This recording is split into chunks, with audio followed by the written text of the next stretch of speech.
traição e prisão de Jesus. Nenhum traço de seus recentes sofrimentos podia ser notado quando o Salvador se adiantou para encontrar seu traidor. Colocando-se adiante dos discípulos, perguntou à turba: A quem buscais? Responderam-lhe: A Jesus, o Nazareno. Então Jesus lhes disse: Sou eu. João 18, 4 e 5. Ao dizer essas palavras, o anjo que o confortara colocou-se entre ele e a multidão. Uma luz divina iluminou seu rosto e uma forma de pomba pairava sobre ele. A turba assassina não pôde suportar por um momento sequer a luz da presença divina. Recuaram cambaleantes e sacerdotes, anciãos e soldados caíram por terra sem sentidos. O anjo se retirou e a luz se apagou.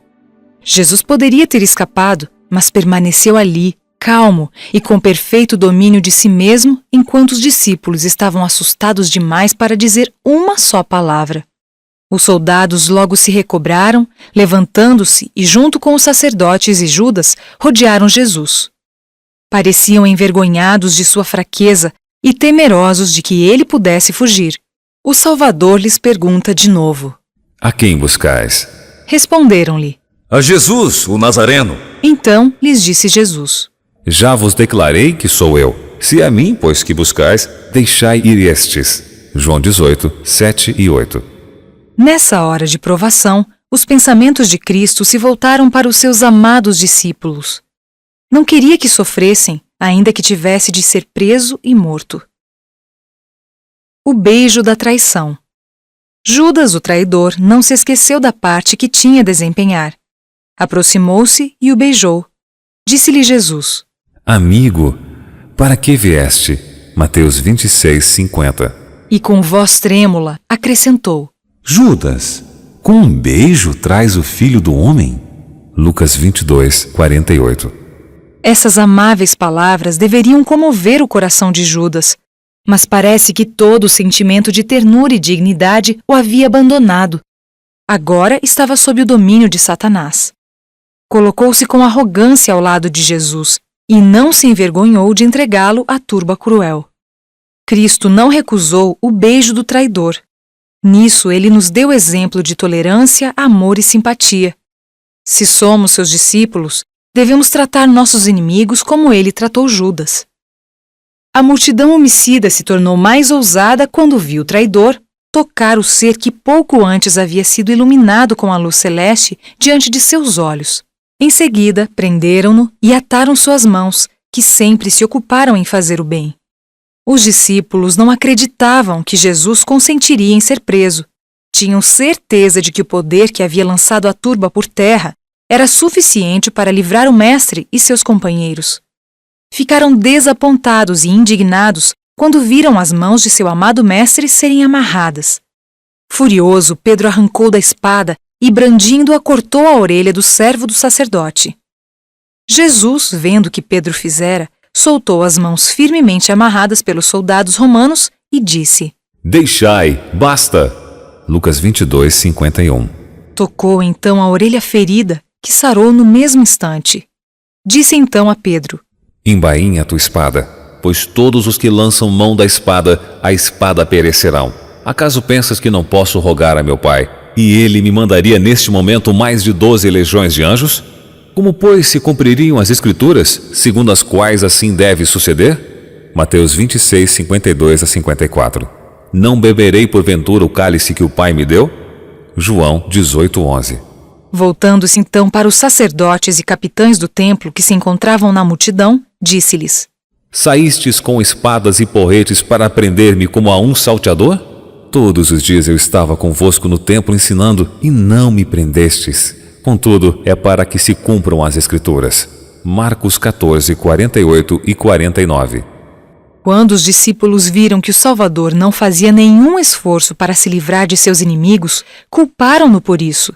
Não podiam compreender sua rendição àquela turba e, cheios de medo, deixaram o mestre sozinho e fugiram.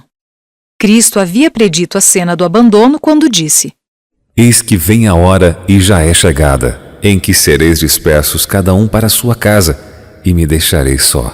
Contudo, não estou só, porque o Pai está comigo. João 16, 32. perante Anás e Caifás. Jesus foi levado do jardim do Getsêmani, cercado pela turba que o vaiava. Movia-se com dificuldade, pois suas mãos estavam fortemente atadas e os soldados o mantinham bem perto. Primeiro foi levado à casa de Anás, o antigo sumo sacerdote, cujo cargo havia sido ocupado por seu genro Caifás. O ímpio Anás queria ser o primeiro a ver Jesus preso e tirar dele provas que o levariam à condenação. Com essa intenção, interrogou o Salvador em relação aos seus discípulos e ensinamentos. Cristo respondeu: Eu tenho falado francamente ao mundo. Ensinei continuamente tanto nas sinagogas como no templo, onde todos os judeus se reúnem, e nada disse em oculto. João 18:20. Então, voltando-se para o que o interrogava, disse: Por que me interrogas? Pergunta aos que ouviram. João 18:21. Os próprios sacerdotes tinham enviado espiões para observar Cristo e relatar cada palavra que dizia.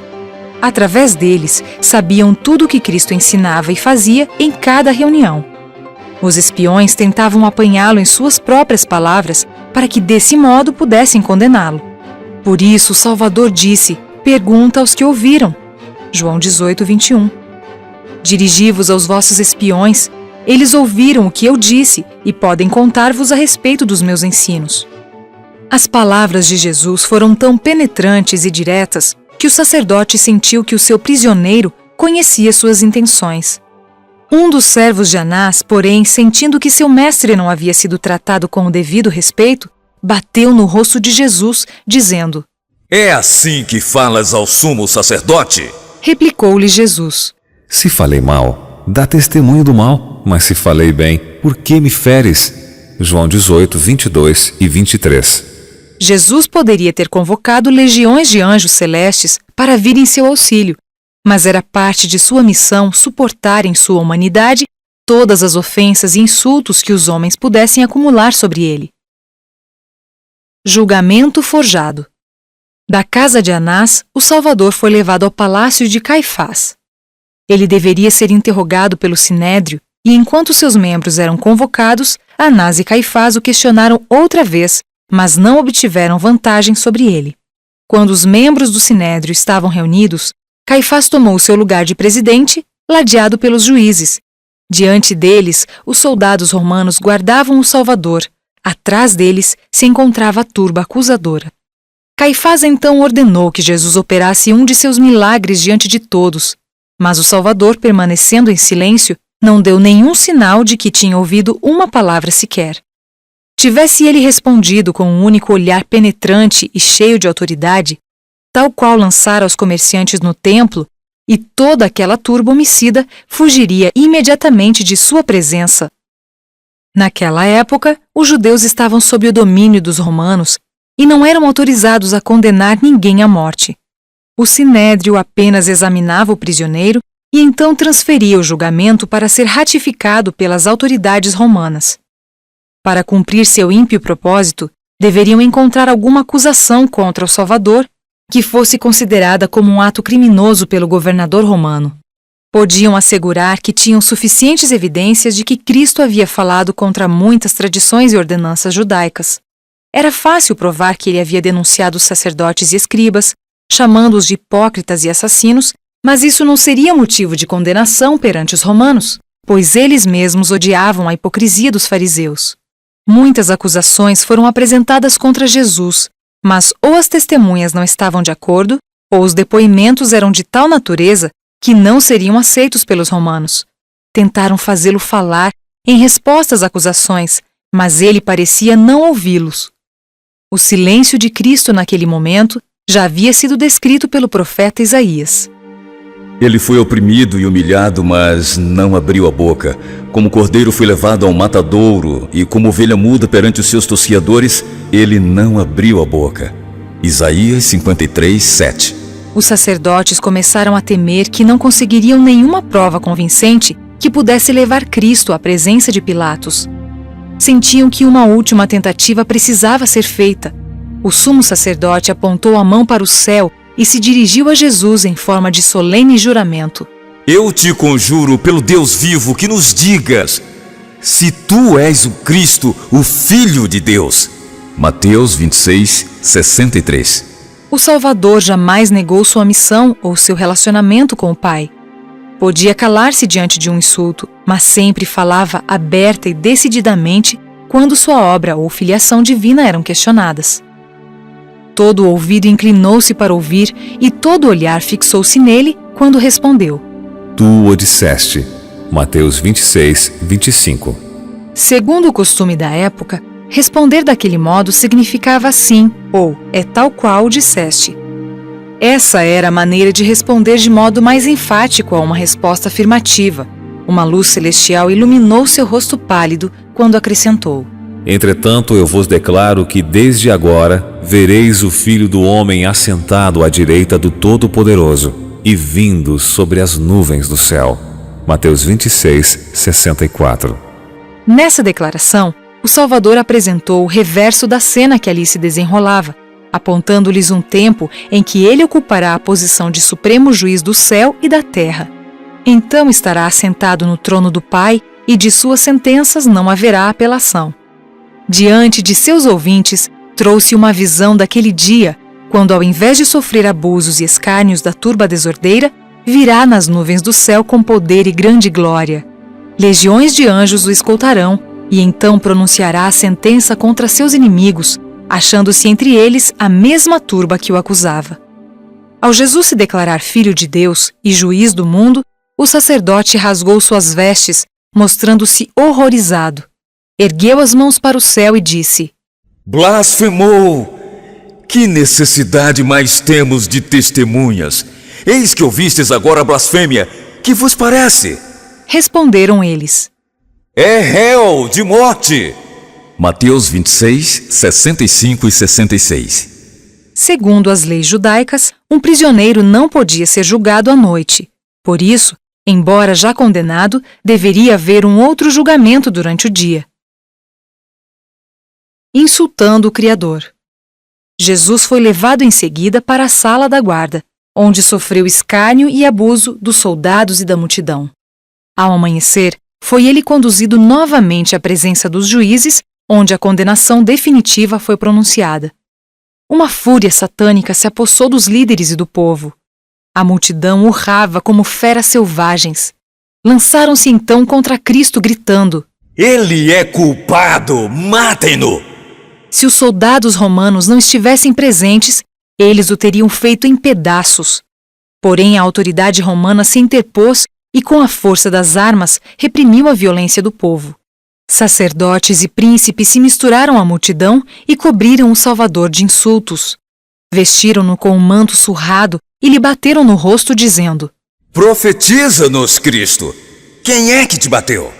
Mateus 26, 68. E, tirando as suas vestes, cuspiram-lhe no rosto. Os anjos de Deus registraram fielmente cada insulto, olhar, palavra e ato contra seu amado comandante. Um dia, aqueles homens vis que zombaram e bateram no rosto pálido e sereno de Cristo contemplarão esse mesmo rosto mais brilhante do que o sol. A tragédia de Judas.